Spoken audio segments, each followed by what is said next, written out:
They're all trying to eat at the same time. ಎಲ್ಲರೂ ಸಹ ಒಂದೇ ಸಮಯದಲ್ಲಿ ಭಜಿಸುವುದನ್ನು ನಾವು ನೋಡ್ತೇವೆ. People that are in line haven't eaten yet. Other people are coming and sticking their plate, which they've already finished, and going for the second plate, and they're sticking it over the people and trying to get a refill. ಅಲ್ಲಿ ಊಟಕ್ಕೋಸ್ಕರವಾಗಿ ಅಲ್ಲಿ ಜನ ಸಂದಣಿ, ಅಲ್ಲಿ ಒಂದು ಊಟ ಆಗಿರ್ತದೆ. ಊಟ ಆದ್ಮೇಲೆ ಸಹ ಎರಡನೇ ಒಂದು ರೌಂಡ್ಗೋಸ್ಕರವಾಗಿ ತಮ್ಮ ತಟ್ಟೆಯನ್ನು ಚಾಚಲ್ಲಿ ಆಹಾರಕ್ಕೋಸ್ಕರ ಕೈ ಚಾಚುವಂತಹ ಚಿತ್ರಣವನ್ನು ನಾವು ಇಲ್ಲಿ ನೋಡ್ತೇವೆ.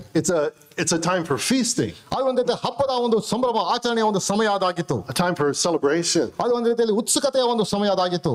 And anybody, any of us today would understand it. Any of them back then would understand it as well. ನಾವು ಈಗ ಯಾವ ರೀತಿಯಲ್ಲಿ ಇದನ್ನು ಅರ್ಥ ಮಾಡಿಕೊಳ್ತೇವೆ, ಖಂಡಿತವಾಗಿ ಆ ಸಮಯದಲ್ಲಿ ಸಹ ಆ ಚಿತ್ರಣ ಅದನ್ನು ಅವರು ಅರ್ಥ ಮಾಡಿಕೊಳ್ಳುವಂತಹ ಸಮಯ ಅದಾಗಿತ್ತು. But as our brother was saying this morning during breaking of bread, the Pharisees had gone to such hypocritical levels. ನಾವು ಈಗಾಗಲೇ ಮುಂಜಾನೆ ನೋಡ್ತಾ ಬಂದ ಹಾಗೆ ಅಲ್ಲಿ ಫರಿಸಾಯರು ಆ ರೀತಿಯ ಒಂದು ಕಪಟವಾದಂತಹ ಒಂದು ಸ್ಥಿತಿಗೆ ಅವರು ಜಾರಿ ಹೋಗಿದ್ದರು. They had made gods of gold unto themselves. ಆದರೆ ತಮಗೋಸ್ಕರವಾಗಿ ಚಿನ್ನದ ವಿಗ್ರಹಗಳನ್ನು ತಮಗೋಸ್ಕರವಾಗಿ ಅವರು ಮಾಡಿಕೊಂಡಿದ್ದರು. I love that. That just like tied right into my sermon. ನಿಜವಾಗಿ ಸಹ ನನಗೆ ಸಂದೇಶಕ್ಕೆ ಅದು ಜೊತೆಯಾಗಿ ಬರುವಂತದ್ದಾಗಿದೆ. They had committed. They made their tradition their gods. ಅವರು ತಮ್ಮದೇ ಆದಂತಹ ಸಂಪ್ರದಾಯವನ್ನು ಅದನ್ನು ಮಾಡಿಕೊಂಡಿದ್ದರು. And it was with their own hands. It was with their own minds. God's word didn't say it. They said it. ದೇವರ ವಾಕ್ಯ ಆ ರೀತಿಯಾಗಿ ಹೇಳಿಲ್ಲ, ಆದರೆ ತಮ್ಮದೇ ಆದಂತಹ ಆಲೋಚನೆಗೆ ಅನುಸಾರವಾಗಿ ತಮ್ಮದೇ ಆದಂತಹ ಒಂದು ರೂಪಗಳನ್ನು ವಿಗ್ರಹಗಳನ್ನು ಮಾಡಿಕೊಂಡಿದ್ದರು. And rabbis actually had to make rules for their disciples that you cannot fast at a wedding. ಆ ಒಂದು ಮದುವೆಯ ಸಮಯದಲ್ಲಿ ನೀನು ಉಪವಾಸವನ್ನು ಮಾಡಬಾರದು ಎಂಬ ಒಂದು ನಿಯಮವನ್ನು ಆಚರಣೆಯನ್ನು ಅಲ್ಲಿದ್ದಂತಹ ಧರ್ಮದ ಗುರುಗಳವರು ಹೇಳಿಕೊಡಬೇಕಾಗಿತ್ತು. They're actually in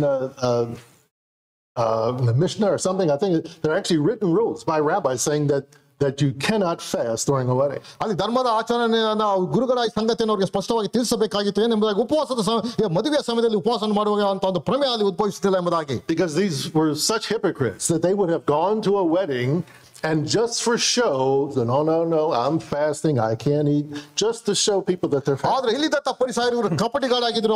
ಅವರು ಮದುವೆಯ ಸಂಭ್ರಮಕ್ಕೆ ಹೋಗಿ ಅಲ್ಲಿ ಎಲ್ಲಾ ರೀತಿಯ ಭೋಜನವನ್ನು ಮಾಡಿ ಈಗ ಬಾಹ್ಯಾಚಾರವಾಗಿ ಹೊರಗಡೆ ಬೇರೆ ಜನರ ಮುಂದ್ಗಡೆ ನಾನು ಉಪವಾಸ ಮಾಡ್ತಾ ಇದ್ದೀನಿ ಎಂಬಂತ ಒಂದು ನಾಟಕೀಯವಾದಂತಹ ಒಂದು ಸಂಗತಿಯನ್ನು ಅಲ್ಲಿ ಫರಿಸಾಯರು ಚಿತ್ರೀಕರಿಸ್ತಾ ಇದ್ದರು. And notice that Jesus says this in verse 19. ಅಲ್ಲಿ 19ನೇ ವಚನದಲ್ಲಿ ಯೇಸು ಕ್ರಿಸ್ತನು ಅವರಿಗೆ ಹೇಳಿದಂತ ಮಾತನಲ್ಲಿ ಗಮನಿಸಿರಿ. First he asked this rhetorical question, can the guests fast at a wedding? ಅದು ಒಬ್ಬ ಮದುವೆ ಔತಣದ ಸಮಯದಲ್ಲಿ ಒಬ್ಬ ಅತಿಥಿಗಾರನ ಆತನು ಉಪವಾಸ ಮಾಡಬಹುದೇ ಎಂಬುದಾಗಿ ಪ್ರಶ್ನೆಯನ್ನು ಆತನು ಕೇಳಿದನು. And it's a rhetorical, it doesn't need a response, but then he answers his own question by saying they cannot fast. ಅಲ್ಲಿ ಆತಗೆ ಆ ಒಂದು ತಾನು ಹಾಕಿದಂತ ಪ್ರಶ್ನೆಗೆ ಉತ್ತರವಾಗಿ ಅವರು ಉಪವಾಸ ಮಾಡುವಂತ ಪ್ರಮೇಯ ಬರುವುದಿಲ್ಲ ಎಂಬುದಾಗಿ ಅಲ್ಲಿ ಉತ್ತರವನ್ನು ಆತನು ಕೊಟ್ಟನು. You love your traditions, you love your rules, your rabbis make all these rules and traditions for you. Well, follow your own rabbis who say you cannot fast at a wedding. ಅಲ್ಲಿ ನೀವು ಧರ್ಮದ ಗುರುಗಳು ತಮ್ಮದೇ ಆದಂತ ಸಂಪ್ರದಾಯ ತಮ್ಮದೇ ಆಚಾರ ವಿಚಾರಗಳನ್ನು ಅವರು ಮಾಡುವಂತವರಾಗಿದ್ದಾರೆ ಮತ್ತು ಅವರು ಮಾಡಿದಂತಹ ಒಂದು ಆಚಾರ ವಿಚಾರಗಳಲ್ಲೇ ಅದಕ್ಕೆ ವ್ಯತಿರಿಕ್ತವಾದಂತಹ ಸಂಗತಿ ಆಗಿತ್ತು. ಮದುವೆಯ ಸಮಯದಲ್ಲಿ ಉಪವಾಸ ಮಾಡುವಂತಹ ಒಂದು ಪ್ರಮೇಯ ಅಲ್ಲಿ ಉದ್ಭವಿಸುವುದಿಲ್ಲ. So the Pharisees are fasting out of a show of their own self-righteousness. ಅಲ್ಲಿ ತಮ್ಮ ಸ್ವನೀತಿಯನ್ನು ತೋರಿಸಿಕೊಳ್ಳುವುದಕ್ಕೋಸ್ಕರವಾಗಿ ಅಲ್ಲಿದ್ದಂತಹ ಫರಿಸಾಯರು ನಾಟಕೀಯವಾದಂತಹ ರೀತಿಯಲ್ಲಿ ಅಲ್ಲಿ ತಾವು ಉಪವಾಸ ಮಾಡ್ತಾ ಇದ್ದೀವಿ ಎಂಬುದಂತ ಬಾಹ್ಯಾಚಾರವಾಗಿ ಅವರು ತೋರಿಸಿಕೊಂಡರು. Matthew mentions, and of course Mark does here too, but Matthew only mentions John's disciples, and it's probably for a good reason. ಅಲ್ಲಿ ಮತ್ತಾಯ ತನ್ನ ಸುವಾರ್ತೆಯನ್ನು ಬರೆಯುವಾಗ ಯೋಹಾನನ ಶಿಷ್ಯರು ಎಂಬುದಾಗಿ ಮಾತ್ರ ಅವರನ್ನು ಮಾತ್ರ ಆತನು ಚಿತ್ರೀಕರಿಸುವಂತದ್ದಾಗಿದೆ, ಪ್ರಾಯಶಃ ಒಳ್ಳೆಯ ಒಂದು ಕಾರಣದಿಂದ. Because John's disciples were actually fasting and doing things to prepare themselves for the Messiah to come. ಅಲ್ಲಿ ಆದ್ರೆ ಯೋಹಾನನ ಶಿಷ್ಯರು ಖಂಡಿತವಾಗಿ ಉಪವಾಸ ಮಾಡ್ತಾ ಇದ್ರು. ಉಪವಾಸ ಮಾಡ್ತಾ ಇದ್ದಂತ ಕಾರಣ ಏನೆಂಬುದಾಗಿ ಹೇಳಿದ್ರೆ ಬರಬೇಕಾದಂತಹ ಮೆಸ್ಸಿಯನಿಗೋಸ್ಕರವಾಗಿ ತನ್ನ ತಾವು ಸಿದ್ಧ ಮಾಡಿಕೊಂಡು ಅವರನ್ನು ಎದುರು ನೋಡ್ತಾ ಇದ್ದಂತ ಒಂದು ಸಂಗತಿ ಯೋಹಾನನ ಶಿಷ್ಯರದು ಅದಾಗಿತ್ತು. So at least John's disciples are asking this question for a good reason. ಆದ್ರೆ ಪ್ರಾಯಶಃ ಇದ್ದಂತ ಯೋಹಾನನ ಶಿಷ್ಯರು ಒಳ್ಳೆಯ ಕಾರಣಕ್ಕೋಸ್ಕರವಾಗಿ ಈ ಒಂದು ಪ್ರಶ್ನೆಯನ್ನು ಅವರು ಕೇಳ್ತಿದ್ದಾರೆ, ಯಾಕೆ ನಿನ್ನ ಶಿಷ್ಯರು ಉಪವಾಸ ಮಾಡ್ತಾ ಇಲ್ಲ ಎಂಬುದಾಗಿ. And Jesus' response here is beautiful. Remember, Mark here is painting, right? He's already painted these broad strokes, and now he's giving more and more detail to give more detail to who Jesus is. ಇಲ್ಲಿ ಮಾರ್ಕನ ತನ್ನ ಸುವಾರ್ತೆಯನ್ನು ಬರೆಯುವಾಗ ಯೇಸು ಕ್ರಿಸ್ತನ ಚಿತ್ರಣವನ್ನು ಆತನ ಇಲ್ಲಿ ಕೊಡ್ತಿದ್ದಾನೆ. ಅಲ್ಲಿ ಈಗಾಗಲೇ ಆತನ ದೊಡ್ಡದಾದಂತಹ ಬಣ್ಣದ ಒಂದು ಸ್ಟ್ರೋಕ್ ಗಳನ್ನು ಆತನ ಬರೆದಿದ್ದಾನೆ. ಆ ಒಂದು ಸ್ಟ್ರೋಕ್ ಗಳ ಮಧ್ಯದಲ್ಲಿ ಈಗ ಸೂಕ್ಷ್ಮವಾಗಿ ಯೇಸು ಕ್ರಿಸ್ತನ ಒಂದು ಚಿತ್ರಣವನ್ನು ಅಲ್ಲಿ ತರುತ್ತಾ ಇರುವಂತಹ ಒಂದು ಚಿತ್ರಣ ಇದಾಗಿದೆ. And notice here, Jesus calls himself the bridegroom. ಇಲ್ಲಿ ಯೇಸು ಕ್ರಿಸ್ತನು ತನ್ನ ಕುರಿತಾಗಿ ನಾವು ಮೊದಲಿಂಗನು ಎಂಬುದಾಗಿ ಕರೆಸಿಕೊಳ್ಳುವಂತಹ ಹೇಳಿಕೊಳ್ಳುತ್ತಿರುವಂತಹ ಚಿತ್ರಣ ನಾವು ಇಲ್ಲಿ ಓದುತ್ತೇವೆ. He doesn't actually say, I'm the bridegroom, but he alludes to himself as saying that you can't fast while the bridegroom is. ಅಲ್ಲಿ ನಾನು ಮೊದಲಿಂಗನ ಎಂಬುದಾಗಿ ಆತನು ಹೇಳಿಕೊಡ್ತಾ ಇಲ್ಲ, ಆದ್ರೆ ಆತನು ಸಂದರ್ಭವನ್ನು ಉಪಯೋಗಿಸಿ ಮೊದಲಿಂಗನ ಇರುವಂತಹ ಸ್ಥಳದಲ್ಲಿ ಉಪವಾಸ ಮಾಡಬೇಕಂತ ಪ್ರಮೇಯವಿಲ್ಲ ಎಂಬುದಾಗಿ ಆತನು ಹೇಳ್ತಿದ್ದಾನೆ. Jesus refers to himself as the bridegroom several times throughout the Gospels. ಸ್ವಾರ್ಥಗಳಲ್ಲಿ ಅನೇಕ ಬಾರಿ ಯೇಸು ಕ್ರಿಸ್ತನು ಮೊದಲಿಂಗನ ಎಂಬುದಾಗಿ ತಾನು ಚಿತ್ರೀಕರಿಸಿಕೊಳ್ಳುವಂತಹ ಸಂಗತಿಯನ್ನು ನಾವು ಓದ್ತೇವೆ. The church is called the bride of Christ. ಅಲ್ಲಿ ಸಭೆ ಎಂಬುದಾಗಿ ಹೇಳುವಾಗ ಆತನ ಮೊದಲಿಗೆ ಎಂಬುದಾಗಿ ಚಿತ್ರೀಕರಿಸಲ್ಪಟ್ಟಿದೆ. So in the New Testament we have this bridegroom bride theme going on, but it's not in the Old Testament. ಈ ಹೊಸ ಒಡಂಬಡಿಕೆಗೆ ಬಂದಾಗ ಮೊದಲಿಂಗನು ಮೊದಲಿಗೆ ಎಂಬ ಒಂದು ಚಿತ್ರವನ್ನು ನೋಡುವಂತರಾಗಿದ್ದೇವೆ. ಆದರೆ ಹಳೆ ಒಡಂಬಡಿಕೆಯಲ್ಲಿ ಆ ಒಂದು ಚಿತ್ರವನ್ನು ನಾವು ಕಾಣುವುದಿಲ್ಲ. God is never called bridegroom. ಅಲ್ಲಿ ದೇವರನ್ನೇ ಮೊದಲಿಂಗನ ಎಂಬುದಾಗಿ ಕರೆಯುವಂತಹ ಸಂದರ್ಭಗಳು ಕೆಲವು ಸಾರಿ ನೋಡ್ತೇವೆ. But he is called husband. ಆದ್ರೆ ಆತನು ಅದೇ ಸಮಯದಲ್ಲಿ ಆತನು ಗಂಡನು ಎಂಬುದಾಗಿ ಸಹ ಕರೆಯದಂತಹ ಸಂಗತಿಯು ಉಂಟು. And there are beautiful passages in the prophets that call God the husband and Israel his wife. ಅಲ್ಲಿ ಹಳೆ ಒಡಂಬಡಿಕೆಗೆ ಬಂದಾಗ ಇಸ್ರಾಯೇಲನು ದೇವರ ಹೆಂಡತಿಯಾಗಿ ದೇವರನ್ನು ಆತನ ಗಂಡನ ಉಪಾಧಿಯಲ್ಲೂ ಚಿತ್ರೀಕರಿಸುವಂತಹ ಸಂಗತಿಗಳು ಅನೇಕ ಪ್ರವಾದಿಗಳ ಒಂದು ಪುಸ್ತಕದಲ್ಲಿ ನಾವು ಓದುವಂತರಾಗಿದ್ದೇವೆ. And there you can, of course it's not clear, but it's like a mosaic. When you put everything together, you begin to see the picture. ಆದ್ರೆ ಅದು ಮೋಶೆಯ ಒಂದು ಧರ್ಮಶಾಸ್ತ್ರದ ಆ ಎಲ್ಲ ಚಿತ್ರಣಗಳನ್ನು ಸೂಕ್ಷ್ಮವಾಗಿ ಅದನ್ನು ಹೋಲಿಸುವಾಗ ಆ ಒಂದು ಸ್ಪಷ್ಟವಾದಂತಹ ಚಿತ್ರಣ ನಮಗೆ ಅಲ್ಲಿ ಗೊತ್ತಾಗುವಂತದಾಗಿದೆ. When you put these verses together, God is the bridegroom and Israel is his bride. ಆ ಎಲ್ಲ ಚಿತ್ರಗಳನ್ನು ನೋಡುವಾಗ ಅಲ್ಲಿ ದೇವರು ಇಸ್ರಾಯೇಲನ್ನು ಕುರಿತಾಗಿ ಚಿತ್ರಿಸುವಾಗ ಇಸ್ರಾಯೇಲರು ನನ್ನ ಮೊದಲಿಗೆ ನಾನು ಆತನ ಮೊದಲಿಂಗನಾಗಿದ್ದೇನೆ ಎಂಬುದಾಗಿ ದೇವರು ಹೇಳುವಂತಹ ಒಂದು ಸಂಗತಿ ಅದಾಗಿದೆ. One of these verses that goes into the mosaic is Isaiah 62. ಈ ಒಂದು ಸಂಗತಿ ಯೆಶಾಯನ ಪ್ರವಾದನ ಗ್ರಂಥ 64ನೇ ಅಧ್ಯಾಯದಲ್ಲಿ ಬರೆಯಲ್ಪಟ್ಟಂತಹ ಸಂಗತಿಯನ್ನು ಅದು ಚಿತ್ರೀಕರಿಸುವಂತದಾಗಿದೆ. Isaiah 62:5. ಯೆಶಾಯನ ಪ್ರವಾದನ ಗ್ರಂಥ 62ನೇ ಅಧ್ಯಾಯ 5ನೇ ವಚನ. Isaiah 62:5. 62ನೇ ಅಧ್ಯಾಯ 5ನೇ ವಚನ ನಾವು ಹೀಗೆ ಓದ್ತೇವೆ. For as a young man marries a young woman, so shall your sons marry you. And as the bridegroom rejoices over his bride, so shall your God rejoice over you. ಯುವಕನು ಯುವತಿಯನ್ನು ವರಿಸುವಂತೆ ನಿನ್ನ ಮಕ್ಕಳು ನಿನ್ನನ್ನು ವರಿಸುವರು. ವರನು ವಧುವಿನಲ್ಲಿ ಆನಂದಿಸುವ ಹಾಗೆ ನಿನ್ನ ದೇವರು ನಿನ್ನಲ್ಲಿ ಆನಂದಿಸುವನು. So here we see God as a bridegroom. ಅಲ್ಲಿ ದೇವರು ತಾನು ಮೊದಲಿಂಗನೆಂಬುದಾಗಿ ತನ್ನನ್ನು ಚಿತ್ರೀಕರಿಸುವಂತಹ ಸಂಗತಿಯನ್ನು ನಾವು ನೋಡ್ತೇವೆ.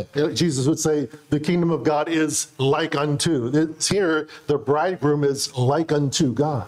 ಅಲ್ಲಿ ಆ ಮೊದಲಿಂಗನನ್ನು ಅಲ್ಲಿ ದೇವರು ಹೋಲಿಸಿಕೊಳ್ಳುವಂತಹ ಚಿತ್ರವನ್ನು ನೋಡುವಂತರಾಗಿದ್ದೇವೆ. ದೇವರ ರಾಜ್ಯವು ಈ ರೀತಿಯಾಗಿ ಹೋಲಿಕೆ ಆಗಿದೆ ಎಂಬುದಾಗಿ ಅನೇಕ ಹೋಲಿಕೆಗಳನ್ನು ನಾವು ಓದ್ತೇವೆ. And then Christ comes, and in Luke 15, ಲೂಕನ ಸುವಾರ್ತೆ 15ನೇ ಅಧ್ಯಾಯಕ್ಕೆ ಬಂದ್ರೆ ಅಲ್ಲಿ ಯೇಸು ಕ್ರಿಸ್ತನ ಮತ್ತೊಂದು ಚಿತ್ರಣ ಅಲ್ಲಿ ನೋಡ್ತೇವೆ. ಲೂಕನ ಸುವಾರ್ತೆ 15ನೇ ಅಧ್ಯಾಯ. He's giving parables about the kingdom and the lost coin and the lost sheep and these parables. ಅಲ್ಲಿ ದೇವರ ರಾಜ್ಯ ಸಮೀಪವಾಯಿತು ಎಂಬಂತ ಚಿತ್ರವನ್ನು ಹೇಳುತ್ತಾ ಅಲ್ಲಿ ಕಳೆದು ಹೋದಂತ ನಾಣ್ಯ, ಕಳೆದು ಹೋದಂತ ಒಂದು ಕುರಿ, ತಪ್ಪಿ ಹೋದಂತ ಕುರಿ, ಆ ಸಂಗತಿಗಳ ಕುರಿತಾಗಿ ಅಲ್ಲಿ ಆತನು ಲೂಕನ ಸುವಾರ್ತೆ 15ನೇ ಅಧ್ಯಾಯದಲ್ಲಿ ಚಿತ್ರೀಕರಿಸುವುದನ್ನು ನಾವು ನೋಡ್ತೇವೆ. And when the coin is found and the sheep is found, there's a great celebration that goes on. ಅಲ್ಲಿ ನಾಣ್ಯವು ಸಿಕ್ಕಿದಾಗ, ಅಲ್ಲಿ ತಪ್ಪಿ ಹೋದಂತ ಕುರಿಯು ಸಿಕ್ಕಿದಾಗ ದೊಡ್ಡದಾದಂತಹ ಒಂದು ಸಂಭ್ರಮದ ಆಚರಣೆಯಲ್ಲಿ ನಡೆಯಿತು. And now Jesus ties this into salvation. ಮತ್ತು ಆ ಸಂಗತಿಯನ್ನು ರಕ್ಷಣೆಗೆ ಅಲ್ಲಿ ಕರ್ತ ಯೇಸು ಕ್ರಿಸ್ತನನ್ನು ಹೋಲಿಸುವಂತಹ ಸಂಗತಿಯನ್ನು ಅಲ್ಲಿ ಓದುತ್ತೇವೆ. And he says in verse 10, Luke 15:10. 15ನೇ ಅಧ್ಯಾಯ ಲೂಕನ ಸುವಾರ್ತೆ 10ನೇ ವಚನ. Just so as I tell you, there is joy before the angels of God over one sinner who repents. ಅದರಂತೆ ಒಬ್ಬ ಪಾಪಿಯು ದೇವರ ಕಡೆಗೆ ತಿರುಗಿಕೊಳ್ಳುವ ವಿಷಯದಲ್ಲಿ ದೇವದೂತರ ಮುಂದೆ ಸಂತೋಷವಾಗುವುದೆಂದು ನಿಮಗೆ ಹೇಳುತ್ತೇನೆ ಎಂದನು. It doesn't say the angels rejoice. ಅಲ್ಲಿ ದೇವದೂತರ ಸಂತೋಷ ಪಡುತ್ತಾರೆ ಎಂಬುದಾಗಿ ಅಲ್ಲ. It says there's joy before the angels. There's joy in the presence of the angels. ದೇವದೂತರ ಮುಂದೆ ಸಂತೋಷವಾಗುವುದು ಎಂಬುದಾಗಿ ಅಲ್ಲಿ ಆತನು ಹೇಳುವುದನ್ನು ನೋಡ್ತೇವೆ. Who do the angels stand before? ಅಲ್ಲಿ ಯಾರ ಮುಂದೆ ದೇವದೂತರು ಕಾಣಿಸಿಕೊಳ್ಳುವಂತರಾಗಿದ್ದಾರೆ? God. ದೇವರ ಪ್ರಸನ್ನತೆಯಲ್ಲಿ ಅವರು ಕಾಣಿಸಿಕೊಳ್ಳುವಂತರಾಗಿದ್ದಾರೆ. The joy is God's joy. ಅದು ಆ ಒಂದು ಸಂತೋಷ ದೇವರಿಗೆ ಆಗುವಂತ ಒಂದು ಸಂತೋಷ ಅದಾಗಿದೆ. God is rejoicing over that lost sinner who is found. ಒಬ್ಬ ಪಾಪಿಯು ದೇವರ ಕಡೆಗೆ ತಿರುಗಿಕೊಳ್ಳುವಂತಹ ಸಮಯದಲ್ಲಿ ಅಲ್ಲಿ ದೇವರಿಗೆ ಅಲ್ಲಿ ಆನಂದವನ್ನು ತರುವಂತದಾಗಿದೆ ಅದು. The bridegroom is rejoicing over his bride. ಅಲ್ಲಿ ತನ್ನ ಮೊದಲಿಗಿತ್ತಿಯಲ್ಲಿ ಮೊದಲಿಂಗನು ಆತನು ಆನಂದಿಸುವಂತವನಾಗಿದ್ದಾನೆ. So here, Jesus, we see this allusion to Jesus being the bridegroom, and the bridegroom is God. He's being presented. He's presenting himself as God. ಇಲ್ಲಿ ಯೇಸು ಕ್ರಿಸ್ತನ ಒಂದು ಮೊದಲಿಂಗನ ಒಂದು ಚಿತ್ರವನ್ನು ತೋರ್ತಾ ಮೊದಲಿಂಗನ ಎಂಬುದಾಗಿ ಹೇಳುವಾಗ ದೇವರನ್ನು ಹೋಲಿಸುವಂತದಾಗಿದೆ. ಅದೇ ರೀತಿಯಲ್ಲಿ ಇಲ್ಲಿ ಮೊದಲಿಗಿತ್ತಿಯನ್ನು ಮೊದಲಿಂಗನು ಎಂಬುದಾಗಿ ಯೇಸು ಕ್ರಿಸ್ತನ ಒಂದು ಚಿತ್ರಣವನ್ನು ಅಲ್ಲಿ ಚಿತ್ರೀಕರಿಸುವಂತಹ ಸಂಗತಿಯನ್ನು ಓದ್ತೇವೆ. But in this kind of camouflage way, when a guy wears camouflage and hides out in the woods, you can't really see him. There's a little shape or whatever, but you can't really see him. He's camouflage. ಅಲ್ಲಿ ಒಂದು ರೀತಿಯಲ್ಲಿ ಮರೆ ಮಾಡಲ್ಪಟ್ಟಂತ ಒಂದು ಚಿತ್ರಣ, ನಿಜವಾದಂತ ಸ್ವರೂಪ ಮರೆ ಮಾಡಲ್ಪಟ್ಟಂತ ಆ ಒಂದು ಸಂಗತಿ ಮುಖಾಂತರವಾಗಿ ಅಲ್ಲಿ ಆತನು ತನ್ನ ಆ ಒಂದು ರೂಪಕವನ್ನು ಹೇಳುವಂತಹ ಸಂಗತಿಯನ್ನು ನೋಡ್ತೇವೆ. But look how it continues, verse 20. 20ನೇ ವಚನ. The days will come when the bridegroom is taken away from them, and then they will fast in that day. ಆದರೆ ಮದಲಿಂಗನನ್ನು ಅವರ ಬಳಿಯಿಂದ ತೆಗೆದುಕೊಂಡು ಹೋಗುವ ಕಾಲ ಬರುತ್ತದೆ, ಆ ಕಾಲದಲ್ಲಿ ಉಪವಾಸ ಮಾಡುವರು ಎಂಬುದಾಗಿ ನೋಡಿ. So we see the bridegroom mentioned again in verse 20. ಮತ್ತೆ 20ನೇ ವಚನದಲ್ಲಿ ಮದಲಿಂಗನು ಎಂಬುದಾಗಿ ಉಪಯೋಗಿಸಲ್ಪಟ್ಟದಾಗಿ ಓದ್ತೇವೆ. But here he's snatched away. ಈಗ ಮದಲಿಂಗನು ತೆಗೆಯಲ್ಪಟ್ಟವನಾಗಿದ್ದಾನೆ, ಅಲ್ಲಿ ಕೀಳಲ್ಪಟ್ಟವನಾಗಿದ್ದಾನೆ. That word apiro there in the Greek means to violently take away suddenly. ಅಲ್ಲಿ ಗ್ರೀಕ್ ಪದದಲ್ಲಿ ಉಪಯೋಗಿಸಲ್ಪಟ್ಟಂತಹ ಒಂದು ಬಲಾತ್ಕಾರವಾಗಿ ಅಲ್ಲಿ ಮದಲಿಂಗನನ್ನು ಕಿತ್ತುಕೊಂಡು ಹೋಗುವಂತಹ ಎಂಬಂತಹ ಅರ್ಥವನ್ನು ಅದು ಕೊಡುವಂತದ್ದಾಗಿದೆ. The bridegroom is snatched away suddenly, violently. ಅಲ್ಲಿ ಕ್ಷಣಾರ್ಧದಲ್ಲೇ ಮದಲಿಂಗನು ಪಕ್ಕನೆ ಅಲ್ಲಿ ತೆಗೆದು ಹಾಕಲ್ಪಟ್ಟಂತಹ ಒಂದು ಚಿತ್ರಣ ಅದಾಗಿದೆ. This is not the honeymoon. ಒಂದು ರೀತಿಯಲ್ಲಿ ಹನಿಮೂನಿನ ಒಂದು ಸಮಯ ಅದಲ್ಲ. This is not the bridegroom going off and just leaving real quick so nobody else can put stuff on their car and all that. It's a violent taking away. ಒಂದು ರೀತಿಯಲ್ಲಿ ಬಲಾತ್ಕಾರವಾಗಿ ಮದಲಿಂಗನನ್ನು ಕಿತ್ತುಕೊಂಡು ಹೋದಂತಹ ಒಂದು ಸಮಯ ಒಂದು ಸಮಯವನ್ನು ಅದು ಚಿತ್ರೀಕರಿಸುವಂತದ್ದಾಗಿದೆ. This is a crucifixion. ಅದು ಯೇಸು ಕ್ರಿಸ್ತನ ಶಿಲುಬೆಗೆ ಹಾಕಲ್ಪಟ್ಟಂತಹ ಚಿತ್ರಣ ಅದಾಗಿದೆ. Look at Isaiah 53, very popular passage of scripture. ಯೆಶಾಯನ ಪ್ರವಾದನ ಗ್ರಂಥ 53ನೇ ಎಲ್ಲರಿಗೂ ಸಹ ಪರಿಚಿತವಾದಂತಹ ಒಂದು ವಾಕ್ಯ ಭಾಗ ಗಮನಿಸಿ. Isaiah 53:8. 53ನೇ 8ನೇ ವಚನ. By oppression and judgment he was taken away. There it is, same idea.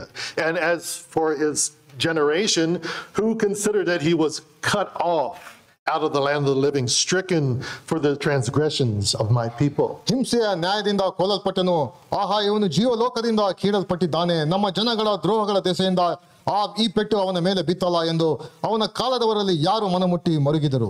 So in this passage, in these two verses 19 and 20, Jesus describes himself as the bridegroom and alludes to him being God, and he also alludes to his future crucifixion. ಇಲ್ಲಿ ನಮ್ಮ ಕರ್ತಾಂತ ಯೇಸು ಕ್ರಿಸ್ತನು ಈ ಮಾತುಗಳನ್ನು ಹೇಳುತ್ತಾ 19-20ನೇ ವಚನದಲ್ಲಿ ತಾನು ಮೊದಲಿಂಗನು ಎಂಬುದಾಗಿ ಹೇಳುವಾಗ ನಾನು ದೇವರಾಗಿದ್ದೇನೆ ಎಂಬುದಾಗಿ ಹೇಳುತ್ತಾ ಮತ್ತು ಮುಂದೆ ಬರುವಂತಹ ಕ್ರೂಜಲ್ಲಿ ಅನುಭವಿಸುವಂತಹ ಕಲ್ವಾರಿ ಶಿಲುಬೆಗೆ ಹಾಕಲ್ಪಟ್ಟ ಚಿತ್ರಣವನ್ನು ಸಹ ಎಲ್ಲ ಮೂರು ಸಂಗತಿಗಳನ್ನು ಸಹ ಚಿತ್ರೀಕರಿಸುವಂತಹ ಸಂಗತಿಯನ್ನು ನಾವು ನೋಡ್ತೇವೆ. He says in that day they'll fast. ಆ ಒಂದು ದಿನದಲ್ಲಿ ಅವರು ಉಪವಾಸ ಮಾಡುವಂತವರಾಗಿದ್ದಾರೆ. The bridegroom is with them now, so it's time for rejoicing. ಈಗ ಮೊದಲಿಂಗನ ಜೊತೆಲಿದ್ದಾನೆ, ಇದು ಸಂಭ್ರಮ ಮಾಡುವಂತಹ ಸಮಯ. And he gives two parables. ಅದಾದ ನಂತರ ಎರಡು ಸಾಮ್ಯಗಳನ್ನು ಅವರಿಗೆ ಚಿತ್ರೀಕರಿಸಿರುವುದನ್ನು ನಾವು ಓದ್ತೇವೆ. First is in verse 21. 21ನೇ ವಚನದಲ್ಲಿ, one who sews a piece of unshrunk cloth, no one sews a piece of unshrunken cloth on an old garment. If he does, the patch tears away from it, and the new from the old, and a worse tear is made. ಯಾರು ಹೊಸ ಬಟ್ಟೆಯ ತುಂಡನ್ನು ಹಳೆಯ ವಸ್ತ್ರಕ್ಕೆ ತ್ಯಾಪೆ ಹಚ್ಚುವುದಿಲ್ಲ, ಹಚ್ಚಿದ್ರ ಹೊಸ ತ್ಯಾಪೆಯು ಹಳೆಯ ವಸ್ತ್ರವನ್ನು ಹಿಂಜುವುದರಿಂದ ಹರಕು ಹೆಚ್ಚಾಗುವುದು. I thought King James English was hard to read, but this got me. So he says here, you can't add Jesus as a patch to your old religion. ನಿನ್ನ ಒಂದು ಹಳೆಯ ಧರ್ಮಕ್ಕೆ ಯೇಸು ಕ್ರಿಸ್ತನನ್ನು ತ್ಯಾಪೆಯಾಗಿ ಹಾಕಲಿಕ್ಕೆ ಅದು ಸಾಧ್ಯವಿಲ್ಲ ಎಂಬಂತ ಚಿತ್ರಣವನ್ನು ಯೇಸು ಕ್ರಿಸ್ತನು ಚಿತ್ರೀಕರಿಸುತ್ತಿದ್ದಾನೆ. ಹಳೆಯ ಒಂದು ಧರ್ಮಕ್ಕೆ ಯೇಸು ಕ್ರಿಸ್ತನನ್ನು ತ್ಯಾಪೆ ಹಾಕುವುದು ಸರಿಯಲ್ಲ. That old way of life that you had, that old religion that you can't add the new patch. Jesus has some new patch thing. ನೀನು ಆಚರಣೆ ಮಾಡಿಕೊಂಡು ಬರ್ತಾ ಇರುವಂತಹ ನಿನ್ನ ಧರ್ಮಕ್ಕೆ, ಹಳೆಯ ಒಂದು ಧರ್ಮಕ್ಕೆ ಯೇಸು ಕ್ರಿಸ್ತನನ್ನು ತಂದು ತ್ಯಾಪೆಯಾಗಿ ಹಾಕುವುದರಲ್ಲಿ ಯಾವ ಅರ್ಥವಿಲ್ಲ ಎಂಬಂತ ಚಿತ್ರಣವನ್ನು ಆತನು ಕೊಡುತ್ತಿದ್ದಾನೆ. Several years ago we went through Galatians, right? ಕೆಲವು ಸಮಯಗಳ ಹಿಂದೆ ಗಲಾತ್ಯದ ಪತ್ರಿಕೆಯನ್ನು ನಾವು ಧ್ಯಾನ ಮಾಡ್ತಾ ಬಂದೆವು. Galatians chapter 5. Look at Galatians 5:4. ಗಲಾತ್ಯದವರೆಗೆ ಬರೋ ಪತ್ರಿಕೆ 5ನೇ ಅಧ್ಯಾಯ ದಯಮಾಡಿ ತಿಳಿಸ್ರಿ. This is a very harsh passage that Paul says here. That this is a very harsh statement that he says. But when you look at what Jesus is saying and the patch ripping away and tearing, it really makes a lot of sense. Look at Galatians 5:4. You are severed from Christ. There it is. It's a ripping away, right? You are severed from Christ. You who would be justified by the law, that old cloth, that old way of life, you have fallen away from grace. ನಿಮ್ಮಲ್ಲಿ ಯಾರ್ಯಾರು ಕರ್ಮಗಳಿಂದ ನೀತಿವಂತರಾಗಬೇಕೆಂದಿರುತ್ತಾರೋ ಅವರು ಕ್ರಿಸ್ತನಿಂದ ಅಗಲಿ ಹೋದರು, ಕೃಪಾಶ್ರಯದೊಳಗಿಂದ ಬಿದ್ದು ಹೋದರು. ಆ ಒಂದು ಹಳೆಯ ತ್ಯಾಪೆಯ ಒಂದು ಹಾಕುವಂತಹ ಒಂದು ಚಿತ್ರಣವನ್ನು ಯೇಸು ಕ್ರಿಸ್ತನ ಚಿತ್ರೀಕರಿಸುವುದನ್ನು ಇಲ್ಲಿ ಪೌಲನು ಚಿತ್ರೀಕರಿಸುವುದನ್ನು ನಾವು ನೋಡುವಂತರಾಗಿದ್ದೇವೆ. Jesus didn't come with a message of a patch. ಯೇಸು ಕ್ರಿಸ್ತನು ತನ್ನ ತ್ಯಾಪೆ ಹಾಕುವಂತಹ ಸಂದೇಶವನ್ನು ಹೊತ್ತುಕೊಂಡವನಾಗಿ ಆತನ ಈ ಲೋಕಕ್ಕೆ ಆತನು ಬರಲಿಲ್ಲ. To patch up some old Pharisaic legalism and law keeping. ಒಂದು ರೀತಿಯ ಹಳೆಯ ಕಟ್ಟುಪಾಡುಗಳು, ಅಲ್ಲಿಯ ನೇಮ ನಿಷ್ಠೆಗಳು, ಆ ಒಂದು ಶಾಸ್ತ್ರಗಳು, ಆ ಒಂದು ಸಂಗತಿಗಳ ಜೊತೆಯಲ್ಲಿ ತನ್ನದು ಆಗುವಂತಹ ತನ್ನದು ಒಂದು ಕಾರ್ಯ ಎಂಬುದಾಗಿ ಒಂದು ತ್ಯಾಪೆ ಹಾಕುವಂತಹ ಸಂಗತಿಗಾಗಿ ಆತನು ಬರಲಿಲ್ಲ. Yeah, you guys made a few mistakes. As long as we cover those mistakes up, it's really a good system. We'll just cover that up. ನಾವು ಹಿಂದಿನ ಕಾಲದಲ್ಲಿ ಧರ್ಮಶಾಸ್ತ್ರಗಳನ್ನು ಉಪಯೋಗಿಸಿ ಕೆಲವು ನಿಯಮಗಳನ್ನು ಮಾಡ್ತಾ ಸಂಸ್ಕಾರಗಳಲ್ಲಿ ಅನೇಕ ತಪ್ಪು ಆಚಾರಗಳನ್ನು ಕಾರ್ಯಗಳನ್ನು ಮಾಡಿದೆವು. ಆ ಒಂದು ತಪ್ಪುಗಳನ್ನು ಮುಚ್ಚೋದಕ್ಕೋಸ್ಕರವಾಗಿ ಯೇಸು ಕ್ರಿಸ್ತನ ಒಂದು ತ್ಯಾಪೆಯನ್ನು ನಾವು ಹಾಕೋಣ ಎಂಬುದಾಗಿ ಮಾಡುವುದರಲ್ಲಿ ಯಾವ ಅರ್ಥವಿಲ್ಲ. No. He came to replace it altogether. ಆ ರೀತಿಯಾಗಿ ಹೇಗೂ ಸಾಧ್ಯವಿಲ್ಲ. ಸಂಪೂರ್ಣವಾಗಿ ಅದನ್ನು ಕಿತ್ತು ಹಾಕಿ ಯೇಸು ಕ್ರಿಸ್ತನನ್ನು ಅಲ್ಲಿ ತರಬೇಕೆಂಬಂತಹ ಚಿತ್ರಣದಾಗಿದೆ. Heaven and earth will pass away before one jot or tittle passes away from the law, and I've come to fill it to the full. ಅಲ್ಲಿ ಭೂಮಿ ಆಕಾಶಗಳಲ್ಲಿ ಹೋಗಬಹುದು, ಆದರೆ ನನ್ನ ವಾಕ್ಯ ಮಾತುಗಳಲ್ಲಿ ಒಂದು ಸಹ ಅಳಿದು ಹೋಗುವುದಿಲ್ಲ, ಅದನ್ನು ನೆರವೇರದ ಹೊರತು ಯಾವುದು ಸಹ ಅಳಿದು ಹೋಗುವುದಿಲ್ಲ ಎಂಬುದಾಗಿ ಆತನು ಹೇಳಿದನು. When you discover that hidden treasure in the field, the gospel is that hidden treasure in the field. ಮತ್ತು ಅದಾದ ನಂತರ ಅಲ್ಲಿ ಆ ಒಂದು ಅಮೂಲ್ಯವಾದಂತಹ ಮುತ್ತು ಅದು ಭೂಮಿಯಲ್ಲಿ ಇರುವಂತಹದ್ದು ಅದು ಸುವಾರ್ತೆಗೆ ಹೋಲುವಂತದ್ದಾಗಿದೆ ಎಂಬುದಾಗಿ ಸಹ ಆತನು ಹೇಳಿದನು. When you discover that pearl of great price, ಅದು ಅತ್ಯಂತ ಅಮೂಲ್ಯವಾದಂತಹ ಮುತ್ತನ್ನು ನೀವು ಕಂಡುಕೊಂಡಾಗ, you got to sell everything so you can buy that one thing. ಆ ಒಂದು ಅಮೂಲ್ಯವಾದಂತಹ ಮುತ್ತನ್ನು ಕೊಂಡುಕೊಳ್ಳೋದಕ್ಕೋಸ್ಕರವಾಗಿ ನಿಮ್ಮಲ್ಲಿರುವಂತಹ ಎಲ್ಲಾ ಸ್ವತ್ತನ್ನು ಮಾರಿ ಆ ಒಂದು ಮುತ್ತಿಗೋಸ್ಕರವಾಗಿ ನೀವು ನಿಮ್ಮ ಬಂಡವಾಳವನ್ನು ಹಾಕಬೇಕಾಗಿದೆ. You have to get rid of all the old stuff. No matter how valuable it was, of course it had value. You could sell it and then you could buy the new thing, but you have to get rid of the old to buy the new. ಆದ್ರೆ ನಿನ್ನಲ್ಲಿರುವಂತಹ ಹಳೆದಾದಂತಹ ಸಂಗತಿಗಳನ್ನು ನೀನು ತೆಗೆದು ಹಾಕಬೇಕು. ಹಳೆದಾದಂತಹ ಸಂಗತಿಗಳು ಎಷ್ಟೇ ಮೌಲ್ಯವು ನಿನ್ನ ಜೀವಿತದಾಗಿದ್ದಾಗಿ ಸಹ ಅದನ್ನು ನೀನು ಅದು ಬಿಟ್ಟುಕೊಟ್ಟು ಈ ಒಂದು ಉತ್ತಮವಾದಂತಹ ಅಮೂಲ್ಯವಾದಂತಹ ಈ ಒಂದು ಮುತ್ತನ್ನು ಪಡ್ಕೊಳ್ಳೋದಕ್ಕೋಸ್ಕರವಾಗಿ ನಿನ್ನ ಹಳೆದ ಎಲ್ಲಾ ಸಂಗತಿಗಳನ್ನು ನೀನು ಅಲ್ಲಿ ತ್ಯಾಗ ಮಾಡಲೇಬೇಕಾಗಿದೆ. Remember, that's what we said last time Matthew did. Matthew gave it all up. ಆದರೆ ಕಳೆದ ಬಾರಿ ಮತ್ತಾಯನು ಎಲ್ಲವನ್ನು ಸಹ ಆತನು ಬಿಟ್ಟು ಯೇಸು ಕ್ರಿಸ್ತನಿಗೂ ಹಿಂಬಾಲಿಸನೆ ಎಂಬುದಾಗಿ ನಾವು ನೋಡಿದೆವು. You could go back to fishing, you could go back to carpentry or whatever, but you couldn't go back to tax collecting. ಆದರೆ ನೀನು ಮತ್ತೆ ಮೀನು ಹಿಡಿಯುವಂತ ಕಾರ್ಯಕ್ಕೆ ಹೋಗ್ಬೋದು, ಮತ್ತೆ ನೀನು ಆ ಒಂದು ಬಡಿಗೆ ಕೆಲಸಕ್ಕೆ ನೀನು ಹೋಗ್ಬೋದು, ಆದರೆ ಮತ್ತೆ ಆ ಒಂದು ಸುಂಕದ ಒಂದು ಕಾರ್ಯಕ್ಕೆ ನೀನು ಹೋಗ್ಲಿಕ್ಕೆ ಸಾಧ್ಯವಿಲ್ಲ. He sold everything and followed Christ. ಎಲ್ಲವನ್ನು ಸಹ ಆತನು ಬಿಟ್ಟು ಯೇಸು ಕ್ರಿಸ್ತನನ್ನು ಹಿಂಬಾಲಿಸಿಕೊಂಡು ಮತ್ತಾಯನು ಆತನು ಹೋದನು. Then he gets the next parable, the last parable here, verse 22. 22ನೇ ವಚನದಲ್ಲಿ ಮತ್ತೊಂದು ಸಾಮೆಯನ್ನು ನಾವು ಓದ್ತೇವೆ. And no one puts new wine in old wineskins. If he does, the wine will burst the skins, and the wine will be destroyed. And so will the skins. But new wine is for fresh wineskins. ಮತ್ತು ಹಳೆಯ ಬುದ್ದಲಿಗಳಲ್ಲಿ ಹೊಸ ದ್ರಾಕ್ಷಾರಸವನ್ನು ಯಾರು ಹಾಕಿಡುವುದಿಲ್ಲ. ಇಟ್ಟರೆ ಆ ದ್ರಾಕ್ಷಾರಸವು ಬುದ್ದಲಿಗಳನ್ನು ಒಡೆದು ದ್ರಾಕ್ಷಾರಸವು ಬುದ್ದಲಿಗಳು ಎರಡು ಕೆಟ್ಟು ಹೋಗುವು. ಆದರೆ ಹೊಸ ದ್ರಾಕ್ಷಾರಸವನ್ನು ಹೊಸ ಬುದ್ದಲಿಗಳಲ್ಲಿ ಹಾಕಿಡತಕ್ಕದ್ದು ಎಂದು ಹೇಳಿದನು ಎಂಬುವಂತಹದ್ದೇ. You cannot pour the new wine of the gospel of grace into the old traditional wineskins of works righteousness. ಹಳೆ ಬುದ್ದಲಿ ಎಂಬುದಾಗಿ ಹೇಳುವಾಗ ಹಳೆಯ ಸಂಸ್ಕಾರಗಳು, ಹಳೆಯ ಆಚಾರ ವಿಚಾರಗಳು, ಆ ಒಂದು ಹಳೆಯ ಬುದ್ದಲಿಗೆ ಯೇಸು ಕ್ರಿಸ್ತನ ಎಂಬಂತಹ ಒಂದು ಸುವಾರ್ತೆಯನ್ನು ನೀನು ಅಲ್ಲಿಗೆ ಹಾಕಲಿಕ್ಕೆ ಅದು ಸಾಧ್ಯವಿಲ್ಲ. Let me say that again. It's very important. ಮತ್ತೆ ನಾನು ಪುನರಾವರ್ತನೆ ಮಾಡ್ತೇನೆ. You cannot pour the new wine of the gospel of grace. ಕೃಪೆಯಿಂದ ಕೂಡಿದಂತಹ ಆ ಒಂದು ಸುವಾರ್ತೆಯನ್ನು, ಆ ಹೊಸದಾದಂತಹ ದ್ರಾಕ್ಷಾರಸವನ್ನು ನೀನು ಅಲ್ಲಿ ಹಾಕಲಿಕ್ಕೆ ಸಾಧ್ಯವಿಲ್ಲ. That's what Paul was saying in Galatians, right? ಅದನ್ನು ತಾನೇ ಪೌಲನು ಗಲಾತ್ಯ ಪತ್ರಿಕೆಯಲ್ಲಿ ಆತನು ಚಿತ್ರೀಕರಿಸುತ್ತಿದ್ದಾನೆ. Into the old wineskins of the old traditional wineskins of works righteousness. ಅಲ್ಲಿ ಕಾರ್ಯಗಳ ಮತ್ತು ಕ್ರಿಯೆಗಳ ಮುಖಾಂತರ ಒಂದು ನೀತಿವಂತಿಕೆ ಎಂಬುದಾಗಿ ಹೇಳುವಂತಹ ಹಳೆಯ ಒಂದು ಸಂಸ್ಕಾರಗಳು, ಹಳೆಯ ಆಚಾರ ವಿಚಾರಗಳು, ಅದಕ್ಕೆ ನೀನು ಹಾಕೋದ್ರಲ್ಲಿ ಯಾವ ಅರ್ಥವಿಲ್ಲ. And here the story ends. ಇಲ್ಲಿ ಅದು ಸಂಪೂರ್ಣವಾಗುವಂತದ್ದಾಗಿದೆ. But I got 20 more minutes, so I got to do a little bit more. Luke adds something to this. ಇದಕ್ಕೆ ಲೂಕನು ತನ್ನ ಸುವಾರ್ತೆಯಲ್ಲಿ ಇನ್ನೂ ಸಹ ಹೆಚ್ಚಾಗಿ ಅದನ್ನು ಸೇರಿಸುವುದನ್ನು ನಾವು ನೋಡುವಂತರಾಗಿದ್ದೇವೆ. Luke says that Jesus said something else.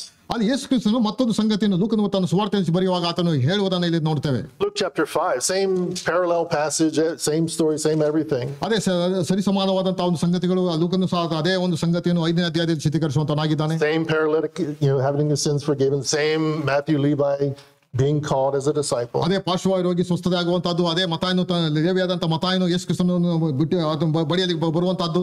Same feast, same banquet, and same question by John the Baptist. ಅದೇ ಒಂದು ಆಚಾರ ವಿಚಾರಗಳು, ಅದೇ ರೀತಿಯ ಒಂದು ಔತಣ ಕೂಟ, ಅದೇ ರೀತಿಯ ಸಂಭ್ರಮಾಚರಣೆ, ಎಲ್ಲಾ ಸಂಗತಿಗಳು, ಅದೇ ಚಿತ್ರಗಳನ್ನು ಲೂಕನು ತನ್ನ ಸುವಾರ್ತೆಯಲ್ಲಿ ಬರೆಯುವಂತನಾಗಿದ್ದಾನೆ. But in Luke, Jesus adds another phrase. Look at verse 39. Luke 5:39. ಲೂಕನ ಸುವಾರ್ತೆ 5ನೇ ಅಧ್ಯಾಯ 39ನೇ ವಚನ. ಮತ್ತೊಂದು ಸಂಗತಿಯನ್ನು ಯೇಸು ಕ್ರಿಸ್ತನು ಅಲ್ಲಿ ಸೇರಿಸುವಂತಹ ಸಂಗತಿಯನ್ನು ಓದ್ತೇವೆ. He says you got to have new wineskins for new wine. And then he says, and no one after drinking the old wine wishes for new. For he says, the old is good enough.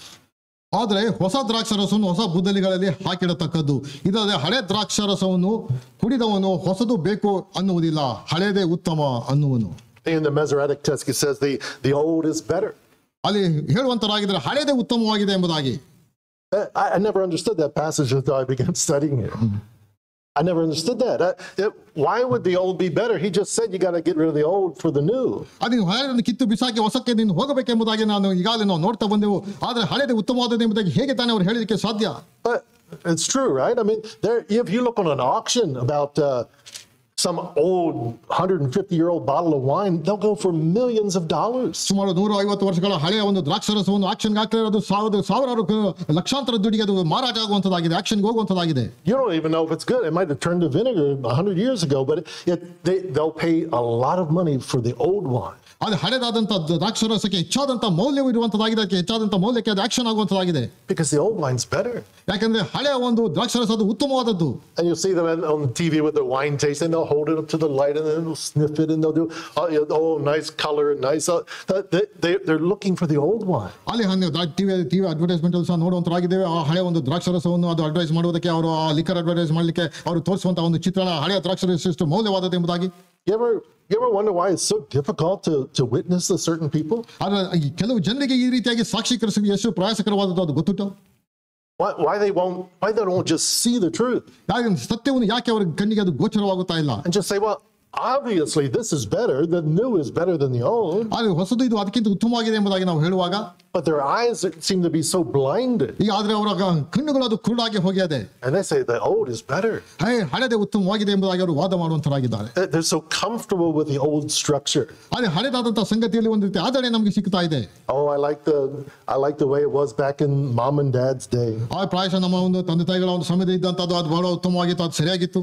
That's fine as long as mom and dad's day was scriptural, right? ಅವಲ್ಲಿ ಎಲ್ಲ ತನಕ ಅದು ವಾಕ್ಯಕ್ಕನುಸಾರವಾಗಿ ಅದಿತ್ತು, ಅದು ಉತ್ತಮವಾದಂತಹ ಒಂದು ಸಮಯ ಅದಾಗಿದೆ, ನಿಜವೇ. And Jesus here is saying that these people have cultivated a taste for their religion. ಅಲ್ಲಿ ತಮ್ಮ ಒಂದು ಧರ್ಮದ ಆ ಒಂದು ಸಂಗತಿಗಳಿಗೆ ಅವರು ಮಾರಿ ಹೋಗಿದ್ದಾರೆ ಎಂಬುದಾಗಿ ಆತನು ಹೇಳ್ತಿದ್ದಾನೆ. A taste for their tradition. ತಮ್ಮ ಒಂದು ಸಂಪ್ರದಾಯಗಳಿಗೆ ತಾವು ಮಾರಿ ಹೋಗಿದ್ದಾರೆ. And you offer them something else. ನೀನು ಇನ್ನಾವುದೇ ಬೇರೆ ಹೊಸದಾದ ಸಂಗತಿಗಳನ್ನು ಅವರಿಗೆ ಕೊಟ್ಟಾಗ್ಯೂ ಸಹ, and they see you as an enemy.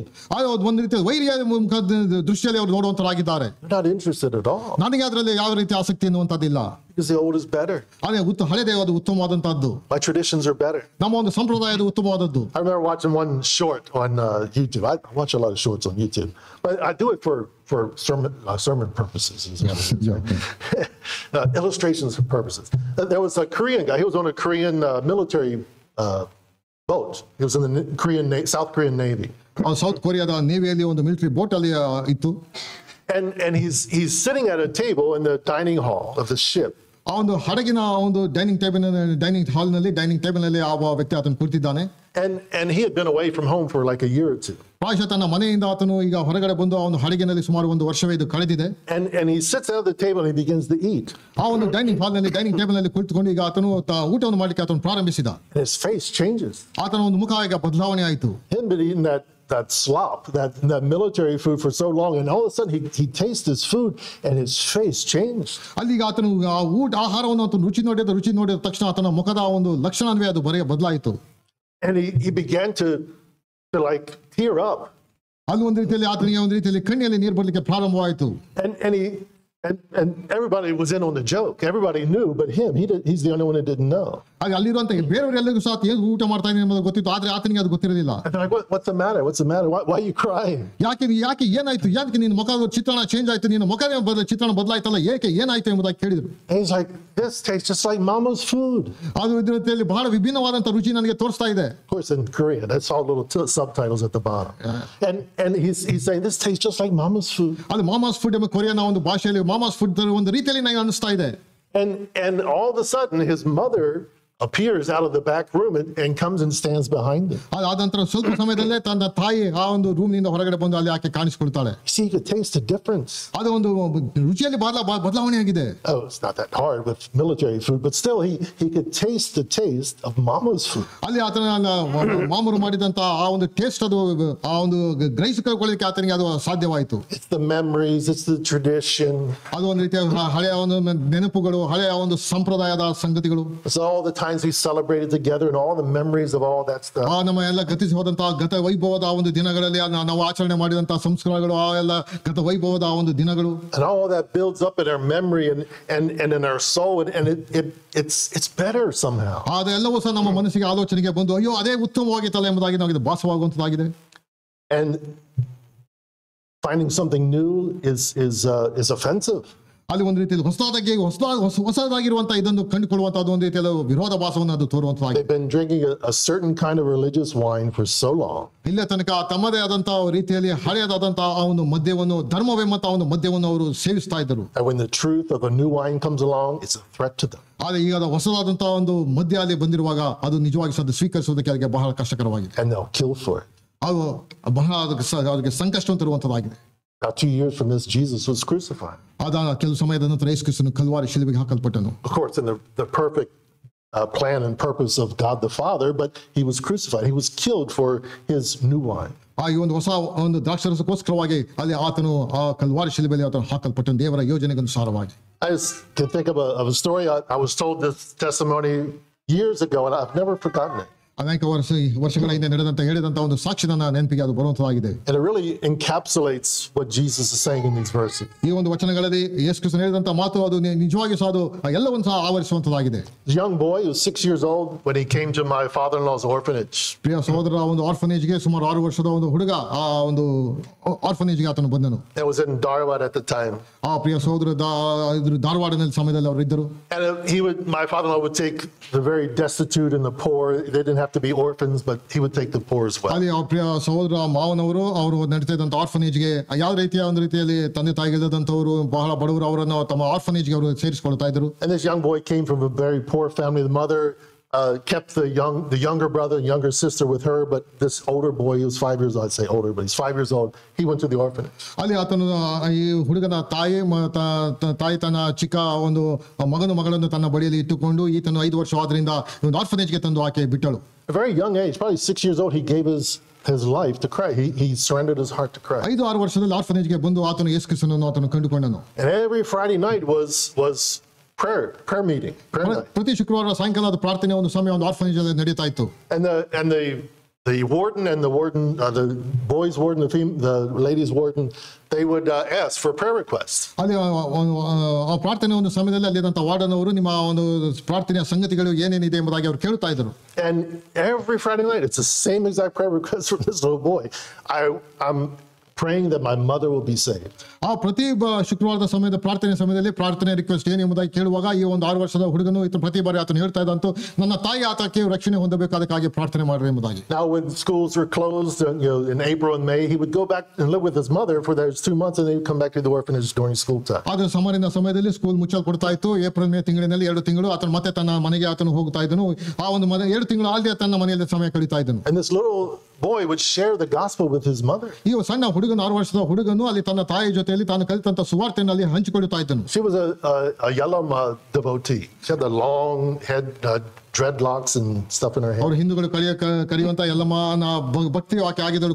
ಉದ್ದವಾದಂತಹ ಜರಿಯನ್ನು ಕೂದಲನ್ನು ಬಿಟ್ಟುಕೊಂಡು ಆಕೆ ಪೂಜೆಯನ್ನು ಮಾಡುವಂತಹ ಸ್ತ್ರೀ ಆಕೆ ಆಗಿದ್ದಳು. And she said, sure, we'll take this picture of Jesus and we'll put him up here on the thing and we'll worship him too. ನಾನು ವಿಗ್ರಹ ಆರಾಧನೆ ಮಾಡುವಂತ ಅವನು ಸ್ಥಳದಲ್ಲಿ ಯೇಸು ಕ್ರಿಸ್ತನ ಚಿತ್ರವನ್ನು ಸಹ ನಾನು ಹಾಕ್ತೇನೆ, ಆತನ ಚಿತ್ರಪಟವನ್ನು ನಾವು ಇಲ್ಲಿ ಇಟ್ಟೇನೆ, ಆತನಿಗೂ ಸಹ ನಾವು ಪೂಜೆ ಮಾಡಬಹುದು ಎಂಬುದಾಗಿ ಆಕೆ ಹೇಳಿದ್ದೇವೆ. We'll just put him as a patch into our religion. ನಮ್ಮ ಒಂದು ಧರ್ಮಕ್ಕೆ ಅದನ್ನು ಸಹ ಒಂದು ಸೇರಿಸಿ ಒಂದು ಕ್ಯಾಪೆಯನ್ನು ನಾನು ಹಾಕೋಣ ಎಂಬುವಂತದ್ದು ಆಕೆಯ ಒಂದು ಮಾತುಗಳು. And he said, no, mommy, he's God. He's the only God that you can worship. ಆಗ ಚಿಕ್ಕ ಹುಡುಗ ಹೇಳಿದಂತ ಮಾತು ಇಲ್ಲ ಅಮ್ಮ, ಆ ರೀತಿಯಾಗಿ ಮಾಡ್ಲಿಕ್ಕೆ ಸಾಧ್ಯವಿಲ್ಲ, ಆತನೊಬ್ಬನೇ ದೇವರು, ಅದರ ಜೊತೆಯಲ್ಲಿ ಇದನ್ನು ಸೇರಿಸಲಿಕ್ಕೆ ಸಾಧ್ಯವಿಲ್ಲ ಎಂಬುದಾಗಿ ಆತನು ಹೇಳಿದನು. This went on for 4 years. ಅದು ಈ ಒಂದು ಘಟನೆ ಈ ರೀತಿಯ ಎಲ್ಲ ಕಾರ್ಯಗಳು 4 ವರ್ಷಗಳು ನಡೆದುಕೊಂಡು ಆ ರೀತಿಗೆ ಹೋದವು. Every Friday night, I want my mom to be saved. ಪ್ರತಿ ಶುಕ್ರವಾರ ಸಾಯಂಕಾಲ ಪ್ರಾರ್ಥನೆಯ ಸಮಯದಲ್ಲಿ ನನ್ನ ತಾಯಿಗೆ ರಕ್ಷಣೆ ಹೊಂದಬೇಕು, ಪ್ರಾರ್ಥನೆ ಮಾಡ್ರಿ. Every holiday, every summer vacation, go home and witness the mama. ಪ್ರತಿ ಒಂದು ಸಮ್ಮರ್ ವೆಕೇಶನ್ ಅಲ್ಲಿ 2 ತಿಂಗಳು ಆಕೆ ಮನೆಗೆ ಹೋಗಿ ತನ್ನ ತಾಯಿ ಮಾಡ್ತಾ ಇರುವಂತ ಕಾರ್ಯ ಆತನು ನೋಡ್ತಾ ಇದ್ದನು. One day, without his knowledge, his mother was so depressed she wanted to commit suicide. ಒಂದು ದಿನ ಆಕೆ ತಾಯಿ ಬಹಳ ಖಿನ್ನತೆಗೆ ಒಳಗಾಗಿ ಆಕೆ ಆತ್ಮಹತ್ಯೆ ಮಾಡಿಕೊಳ್ಳುವಂತಹ ಒಂದು ದುಸ್ಸಾಹಸಕ್ಕೆ ಕೈ ಹಾಕಿದಳು. And she was going to throw the younger brother and the younger daughter in the well, and she was going to jump in after and drown herself. ಮತ್ತು ತನ್ನ ಚಿಕ್ಕ ಹುಡುಗ ಮತ್ತು ಚಿಕ್ಕ ಹುಡುಗಿಯನ್ನು ಆಕೆ ಬಾವಿಗೆ ಹಾಕಿ ನೀರಿಗೆ ಹಾಕಿ ನಾನು ಸಹ ನೀರಿಗೆ ಹಾರಿ ಸಾಯಬೇಕೆಂಬ ತೀರ್ಮಾನಕ್ಕೆ ಆಕೆ ಬಂದಿದ್ದಳು. She's actually on her way home to do that. ಆ ರೀತಿಯಾಗಿ ಇನ್ನೇನು ಆಕೆ ಆ ಕಾರ್ಯ ಮಾಡೋದಕ್ಕಾಗಿ ಆಕೆ ಹೊರಟಿದ್ದಳು. And she passed by a small Buxing fellowship. ಆ ಒಂದು ಆ ಸಮಯದಲ್ಲಿ ಸೂಸೈಡ್ ಮಾಡಿಕೊಳ್ಬೇಕೆಂಬ ಹೋಗುವಂತಹ ಸಮಯದಲ್ಲಿ ಅಲ್ಲಿ ಸಮೀಪದಲ್ಲಿ ಭಕ್ತ್ ಆ ಒಂದು ಕೂಟದ ಗುಂಪಿನ ದಾಟಿ ಹೋದಳು. And she heard this music. ಆ ಒಂದು ಭಕ್ತ್ ಸಿಂಗ್ ಮಾಡುವಂತಹ ಕೂಟದಲ್ಲಿ ಹೋಗುತ್ತಾ ಇರುವಂತಹ ಸಮಯದಲ್ಲಿ ಮ್ಯೂಸಿಕ್ ಅನ್ನು ಆಕೆ ಕೇಳಿಸಿದಳು. Door was open. She walked in. ಅಲ್ಲಿ ಬಾಗಿಲು ತೆರೆದಿತ್ತು, ಆಕೆ ಅಲ್ಲಿ ಒಳಗಡೆ ನುಗ್ಗಿದಳು. Somebody's hall, somebody's living room, whatever. ಅಲ್ಲಿ ಇದ್ದಂತಹ ಒಂದು ಹಾಲ್ಗೆ ಒಳಗಡೆ ಪ್ರವೇಶ ಮಾಡಿದಳು. And she just sat in the back. ಅಲ್ಲಿ ಒಳಗಡೆ ಹೋಗಿ ಬಂದು ಅಲ್ಲಿ ಕಡೆಯಲ್ಲಿ ಕುಳಿತುಕೊಂಡಳು. And it was all over. They came and they greeted her and they welcomed her. ಆ ಭಕ್ತ್ ಸಿಂಗ್ ಅಸೆಂಬ್ಲಿಯಲ್ಲಿ ಅಲ್ಲಿದ್ದಂತಹ ಜನರು ಆಕೆಯನ್ನು ಆಮಂತ್ರಣ ಮಾಡಿ ಆಕೆ ಜೊತೆಯಲ್ಲಿ ಮಾತನಾಡಿದ್ರು. Asked her to come back next week. Next ಮುಂದಿನ ವಾರ ನೀನು ಬಾಯಿ ಮುಂದಾಗೆ ಕರೆದ್ರು. She came back. ಆಕೆ ಹಿಂತಿರುಗಿ ಬಂದಳು. Came back the next week. Next week ಮುಂದಿನ ವಾರ ಆಕೆ ಅಲ್ಲಿಗೆ ಮತ್ತೆ ಹಿಂತಿರುಗಿ ಬಂದಳು. 3 weeks later, 3 ವಾರಗಳ ನಂತರ this woman who wanted to put Jesus as a patch on the wall with her religion. ತನ್ನ ಒಂದು ಧರ್ಮದ ಒಂದು ಜೊತೆಯಲ್ಲಿ ತನ್ನ ವಿಗ್ರಹಗಳ ಜೊತೆಯಲ್ಲಿ ಯೇಸು ಕ್ರಿಸ್ತನನ್ನು ತ್ಯಾಪೆ ಹಾಕಬೇಕೆಂಬುದಾಗಿ ಆಲೋಚನೆ ಮಾಡಿದಂತ ಈ ಸ್ತ್ರೀ received the new wineskin from heaven. ಅಲ್ಲಿ ಪರಲೋಕದಿಂದ ಈಗ ಆತನ ಹೊಸದಾದಂತಹ ಒಂದು ದ್ರಾಕ್ಷಾರಸವನ್ನು ಆಕೆ ಸ್ವೀಕಾರ ಮಾಡಿದಳು. Filled with the new wine of the covenant in Jesus' blood. ಯೇಸು ಕ್ರಿಸ್ತನಲ್ಲಿ ಕೊಟ್ಟಂತಹ ಆತನ ರಕ್ತದಲ್ಲಿ ಇದ್ದಂತಹ ಹೊಸ ಒಡಂಬಡಿಕೆಗೆ ಆಕೆ ಸಾಕ್ಷೀಕರಿಸಿದಳು. Sealed with the Holy Spirit. ಪರಿಶುದ್ಧಾತ್ಮನಿಂದ ಮುದ್ರಿಸಲ್ಪಟ್ಟವಳಾಗಿ Born again. ಹೊಸದಾಗಿ ಹೊಸ ಹುಟ್ಟುವಿಕೆಗೆ ಅನುಭವಕ್ಕೆ ದಾಟಿ ಹೋದಳು. You know, within 2 years, her whole family was saved. 2 ವರ್ಷಗಳಲ್ಲಿ ಆಕೆ ಎಲ್ಲರೂ ಸಹ ಯೇಸು ಕ್ರಿಸ್ತನ ಬಳಿಗೆ ಅವರೆಲ್ಲರೂ ಬಂದರು. That's what Jesus is saying here. ಬೇರೆ ಯಾವ ಒಂದು ಚಿತ್ರ ಸಂಗತಿಯನ್ನು ಯೇಸು ಕ್ರಿಸ್ತನಲ್ಲಿ ಹೇಳ್ತಿದ್ದಾನೆ. Jesus is not a patch. ಯೇಸು ಕ್ರಿಸ್ತನು ಆತನು ತ್ಯಾಪೆಯಾಗಿ ಹಾಕ್ಲಿಕ್ಕೆ ಸಾಧ್ಯವಿಲ್ಲ. He's the new wine. ಆತನು ತಾನೇ ಹೊಸದಾದಂತಹ ಒಂದು ದ್ರಾಕ್ಷಾರಸವಾಗಿದ್ದಾನೆ. New covenant in his blood. ಆತನ ರಕ್ತದಲ್ಲಿ ಹೊಸದಾದಂತಹ ಒಡಂಬಡಿಕೆ ಅದು ಸ್ಥಾಪಿತವಾಗಿದೆ. Cleanse you. ಆತನು ನಿನ್ನನ್ನು ಶುದ್ಧೀಕರಿಸುತ್ತಾನೆ. Seal you. ನಿನ್ನನ್ನು ಮುದ್ರೆ ಹಾಕುವಂತನಾಗಿದ್ದಾನೆ. You have to have the new wineskin. It can't be the old. ಅದು ಹೊಸದಾದಂತಹ ಒಂದು ದ್ರಾಕ್ಷಾರಸ ಹೊಂದಿಕೊಳ್ಳಬೇಕು. ಹಳೆ ದ್ರಾಕ್ಷಾರಸದಲ್ಲಿ ಯಾವ ಅರ್ಥವಿಲ್ಲ. Let's close in prayer. Father, we just thank you for your great love for us, a love that would send Christ Jesus to this earth to become the propitiation, as our brother shared with us this morning from your word, propitiation for our sin. And he's now seated at your right hand as a mediator. We just thank you for that. We could not do it ourselves. And even if we could do it ourselves, we could not keep ourselves saved. But it's you. And we thank you for that. We pray that this message would go far and wide to every nation, every tongue, every place where you're calling men to yourselves, men and women, boys and girls to yourself. We just pray that this gospel would go out and that others would have the opportunity to come to you in faith and receive the new wineskin filled with the wine that was paid for by the blood of Jesus Christ and sealed with your spirit until the day of redemption. We pray this in Jesus' name. Amen. Amen.